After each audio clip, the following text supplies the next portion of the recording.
Begin with a developing story we've been following all day about the race for Iowa's U.S. Senate seat next year. And as reports are indicating, incumbent Republican Joni Ernst plans to not seek a third term.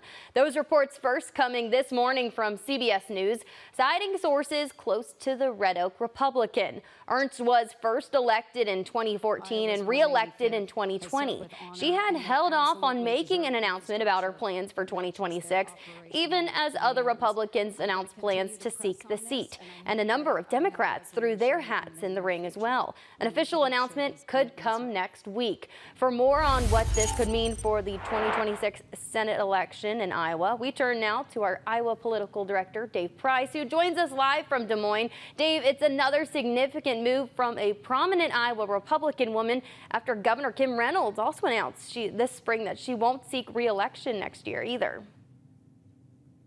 Right, and so that means you have two of the highest profile elected positions in the state of Iowa.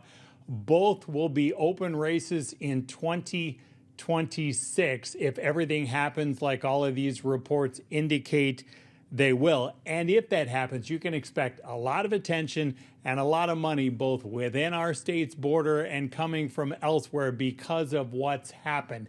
Now, we don't know exactly when Ernst made this decision not to run again, but if next Thursday she officially says she is not running again, it does bring a similar shakeup in Iowa politics, just like happened after Kim Reynolds announced in April that she would not run for governor again. That means that you would have no incumbent running for either race. You will have multiple Republicans running in a primary, multiple Democrats running in a primary.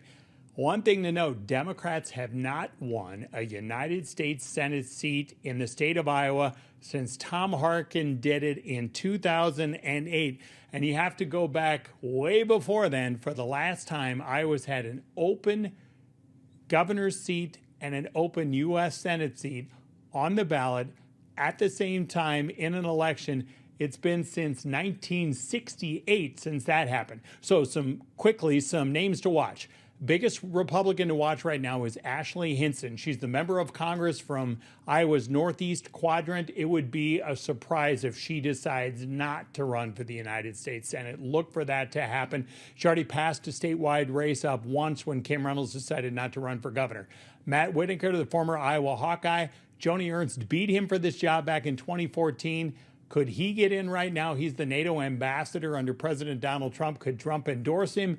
That could be a big factor to watch in this race. Maybe the third person to watch, the Republican Iowa House Speaker, Pat Grassley.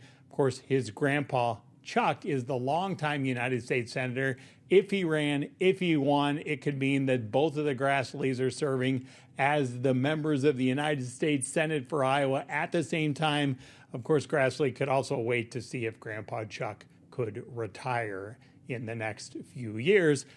Either way, this represents, Taylor, just a seismic shakeup in the state of Iowa and puts even more attention on these seats in the 2026 election. We'll see how it all plays out. KTV's Iowa political director Dave Price joining us live from the Iowa Capitol Bureau in Des Moines this evening. Thanks, Dave.